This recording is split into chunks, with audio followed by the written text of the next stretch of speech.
Bismillahirrahmanirrahim. Assalamualaikum warahmatullahi wabarakatuh. Alhamdulillah hari ini kita masih diberi kesehatan untuk mengikuti kegiatan pembelajaran seperti biasa ya. Oke, jangan lupa berdoa dulu sebelum menyimak video ini karena supaya penyerapannya diridhoi oleh Allah dan bermanfaat juga ilmunya. Oke, kita lanjut. Ini matematika wajib ya, materi pertama setelah UTS yang akan kita bahas yaitu limit fungsi aljabar, di mana limit fungsi aljabar ini nantinya akan berkelanjutan juga di kelas 12 nanti bakal ketemu namanya limit fungsi trigonometri gitu, tapi harus memahami limit fungsi aljabar dulu. Oke, kita bahas sekilas tentang sejarah dari limit ini. Limit itu adalah konsep dasar untuk materi kalkulus ya. Jadi kalau nanti kalian minat ke arah teknik atau fisika, pasti nanti ketemu juga sama limit ya. Limit itu konsep dasar untuk materi kalkulus, diferensial, dan integral. Jadi kalau yang teknik-teknik matematika fisika itu pasti ketemu nanti sama kalkulus. Oke, dia sejarahnya dia ditemukan di abad ke-17 oleh Newton dan Leibniz, dan pada abad ke-17 dan 18 topik-topik analisis seperti kalkulus diferensial dan Fourier berkembang pesat untuk bidang terapan. Nah, kita langsung aja. Materi pokok yang akan kita bahas di bab ini adalah tentang pengertian dari limit fungsi aljabar itu sendiri dan sifat-sifat limit ya. Oke, kita masuk ke limit. Apa sih limit itu? Limit bisa kita baca sama-sama di sini. Limit merupakan dasar dalam pembelajaran ya. Dalam pembelajaran kalkulus diferensial dan integral. Dalam aplikasinya, konsep limit sering kali digunakan dalam bidang non-matematis, misalnya dikatakan produksi maksimum dari suatu mesin. Secara teoritis, ungkapan itu sebetulnya limit untuk pencapaian hasil yang pada prakteknya tidak pernah tercapai tetapi dapat didekati sedekat-dekatnya. Nah, untuk memahami konsep limit, kita harus mempunyai sebuah fungsi yang variabel bebasnya berubah mendekati suatu nilai tertentu. Jika nilai fungsi mendekati suatu nilai L, maka bisa dituliskan seperti ini ya. Limit X mendekati A kita sebut hasilnya adalah L jika merupakan limit dari fungsi fx, di mana yang tadi x kan itu mendekati A gitu ya. Kalau bukti konkretnya mungkin kayak gini, misalkan terjadi kecelakaan sebuah mobil dengan mobil lain gitu. Nah, kita tidak tahu pasti pada kecepatan berapa mereka bertabrakan, tapi kita bisa mencari tahu perkiraan atau kecepatan yang paling mendekati pada saat mereka melakukan tabrakan, karena kan pastinya kecepatannya berapa kan gak ada yang tahu kecuali si pengemudi itu sendiri gitu. Dan biasanya orang yang mengemudi itu kalau sudah kecelakaan ya udah nggak bakal ingat kecepatannya itu sekitar berapa, cuman mendekati gitu kan. Nah, itulah salah satu contoh penggunaan limit dalam kehidupan kita. Kita langsung masuk ke teorema limit ya.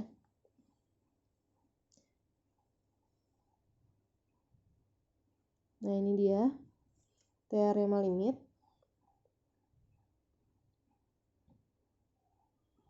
Nah, teorema limit di sini ada 6 yang bakal Ustazah bahas. Silahkan disimak dan nanti sambil dicatat karena yang ini nggak ada di bukunya kalian ya. Nah, teorema limit yang pertama yaitu jika limit X menuju C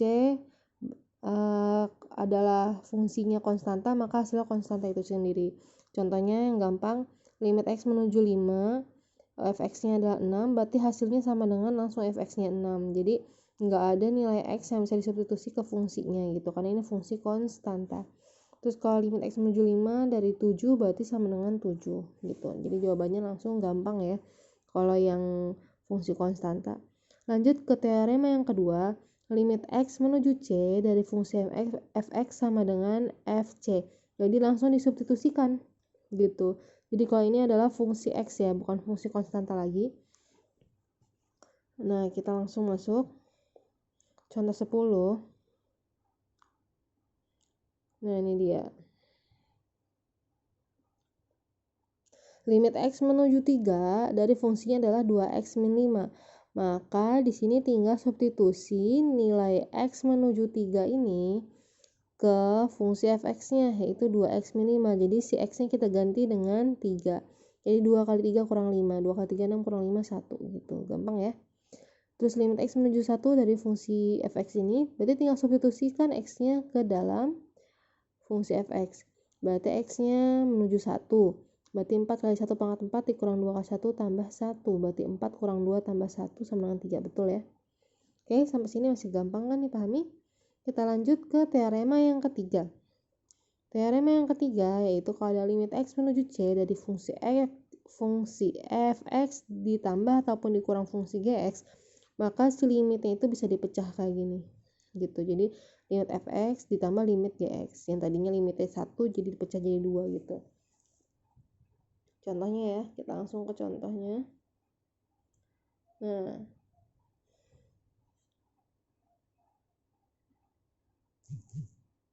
kayaknya di sini nggak ada contohnya, itu saya ambil contoh dari tempat yang lain ya. Jadi contohnya itu misalkan saya bikin sendiri aja deh. Kayak gini. Misalkan limit X menuju 2 ya.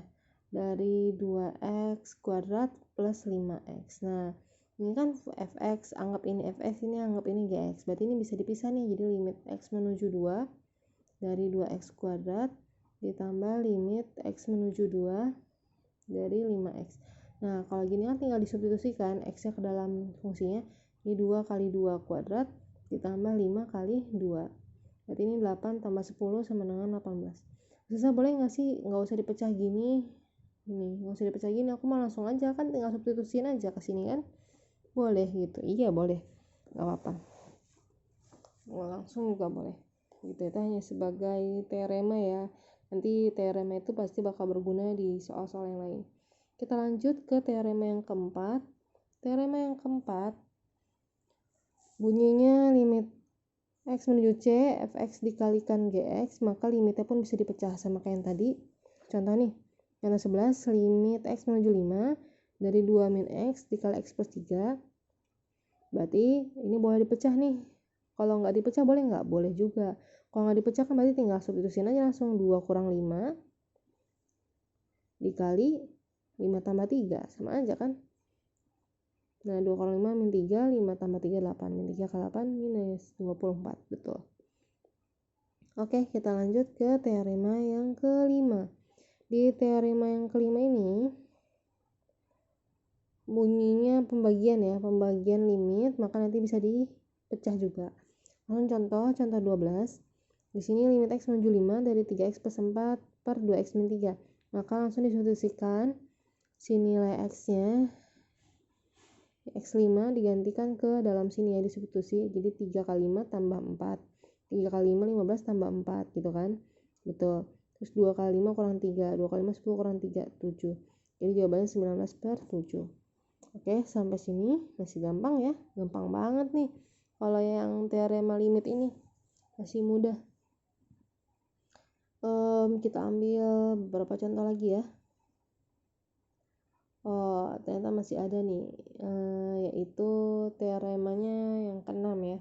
Tadi kan teorema 5, sekarang ini teorema yang ke-6. Di teorema yang ke-6 ini bentuk pangkat ya. Dimana bunyi teoremanya ini, kita langsung ambil aja ke contoh soalnya. Nah, limit X menuju 2 dari X pangkat 1 per 3. Berarti tinggal disubstitusi. Nah, pangkat sepertiganya itu nanti ya, setelah kita hitung nilai limitnya. Jadi substitusi dulu X menuju 2, berarti tinggal jawabannya kan 2 ya. Jadi 2 pangkat sepertiga yaitu dibuat menjadi bentuk akar. Nah, limit X menuju 2 dari X kuadrat plus 5 pangkat setengah juga sama nih. Hitung dulu X kuadrat tambah 5-nya. 2 kuadrat tambah 5 kan 9, baru nanti 9-nya pangkat setengah. 9 pangkat setengah itu kan sama aja akar 9 sama dengan 3. Itu jawabannya betul ya. Oke, sampai sini semoga dipahami. Kita akan coba ini ya, soal pendalaman nih. Ada soal pendalaman. Nilai dari limit akar 15 plus X kuadrat per X min 6. Disitu dipangkatkan sepertiga. Ini kita coba ya, yang ini.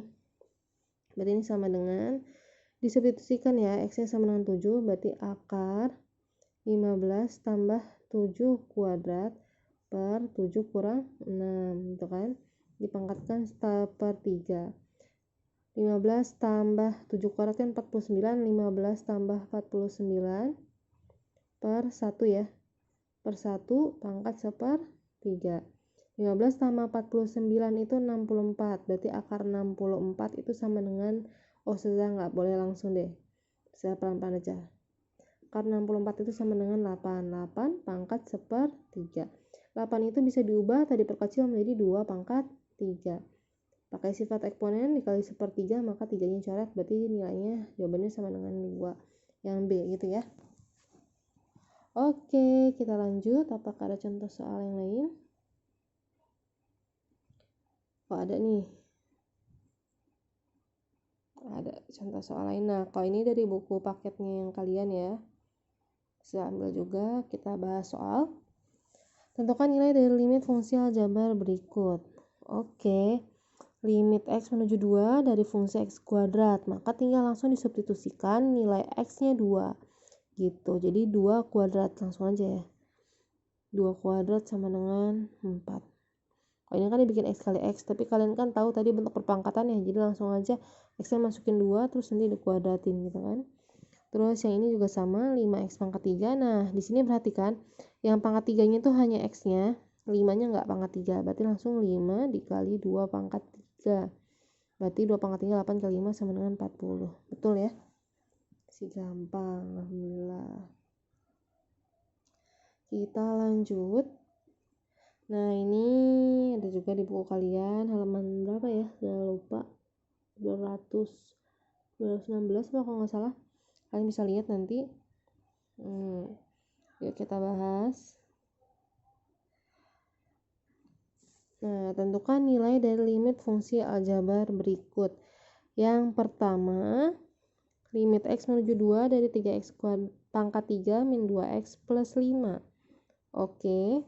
Berarti di sini kan tinggal disubstitusi ya, X-nya 2 dimasukkan ke dalam nilai X, berarti 3 kali 2 pangkat 3, 2X berarti 2 kali 2 ditambah 5, 2 pangkat 3, 8 kali 3 24, 24 dikurang 4 20 tambah 5 25, betul. Terus yang B, nah ini yang bentuk pembagian ya, teorema limit yang bentuknya pembagian. Limit X menuju 2 dari ini bentuk fx-nya tinggal disubstitusi, yang X-nya diubah jadi 2. Jadi 2, nih ini X-nya diubah jadi 2 semua, 5X jadi 2, X pangkat 3 ini jadi 2, 2X jadi 2. Dihitung semua. 2 kali 2 pangkat 2, 4, 8 dikurang 10, minus 2 tambah 3, 1, betul. Terus 8 kali 3, 24 dikurang 4, 20 tambah 5, 25, betul. Oke. Si gampang ya. Itu adalah beberapa jenis soal limit yang masih berhubungan dengan teoremanya, atau limit yang tinggal langsung disubstitusi. Nah nanti kalian bakal ketemu bentuk bahas soal yang ini nih. Oke nih, ini udah mulai menarik. Nah kalian lihat, perhatikan di sini, saya bakal ini mukadimah dulu untuk bab yang berikutnya ya. Ini maksudnya untuk penjelasan di video yang berikutnya. Ini mukadimah dulu aja. Jadi nanti kalau misalkan bentuk yang kayak gini nih, kalian substitusikan nih X-nya 2, ya kan? Nih, X-nya dirubah jadi 2 kuadrat. Terus yang bawahnya juga sama, 2 kuadrat dikurang 2 kali 2 gitu kan. 2 kuadrat itu 4 dikurang 4, 0. 2 pangkat 2, 4 kurang 4, 0 juga. Nah, kalau ketemu bentuk 0 per 0, itu nggak boleh nih dibiarin gitu. Jadi 0 per 0 itu bukanlah hasil dari limit fungsi aljabar. Jadi kita akan lakukan manipulasi aljabar namanya. Nah manipulasi aljabar tuh ada pemfaktoran, ada kalikan sekawan, ada juga L-Hospital. Nah kalau di sini dia menggunakan pemfaktoran nih. Nah gitu. Jadi itu untuk pertemuan di video yang selanjutnya ya. Nanti kita akan bahas tentang itu. Sampai sini semoga dipahami. Kalau masih ada yang mau ditanyakan, boleh tanyakan secara pribadi ke Ustazah. Oke, syukron. Kurang lebihnya saya mohon maaf. Wassalamualaikum warahmatullahi wabarakatuh.